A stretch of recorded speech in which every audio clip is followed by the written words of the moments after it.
Will you work with President Trump to reinstate the Remain in Mexico program that the president had in place in his first term, which does so much to ensure that those who would seek to abuse our asylum system are not allowed into the country, and those who have legitimate asylum claims, their claims are processed in due order and in due course, but they wait in Mexico until those claims are fully processed. Will you work to reinstate that program? Yes, Senator, the president and I have talked extensively about this and will 100% partner with him to reinstate the Remain in Mexico policy and make sure that it's in place. Fantastic. I think Travis might be alive today if that policy had been in place. Let me ask you about CBP One, the phone app that I've called Concierge Service for Illegal Immigrants.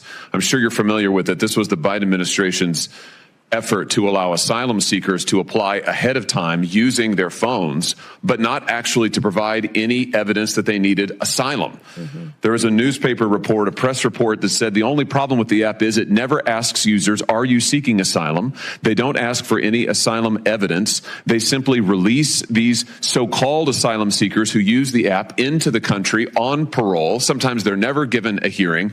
The Inspector General actually did a report, a full investigation report on CBP One, and found that frequently users of this app were claiming the same addresses in the United States as their intended destination, even though they didn't know each other, they weren't family connections. In other words, it has been completely abused. And the idea that the federal government would pay for this kind of concierge service for illegals, I think, is outrageous. Will you end the use of the CBP One app? Yes, Senator, if confirmed, and I have the opportunity to be secretary on day one, CBP One will be shut down. There's data and information in there that we will preserve so that we can ensure we know who's coming into this country and who's already here that we need to go find. But also there's another program, CHNV, which I'm sure you're very familiar with, where our federal government actually paid to fly people into this country directly from other countries without any vetting or knowing who they are. So there's several of these programs that need to be eliminated, and we need to ensure that we're following legal immigration laws. I'm glad you just mentioned CHNV. This is a mass parole program. Of course, as you know, our law allows parole in only very limited circumstances. There are two circumstances, and it requires case-by-case evaluation.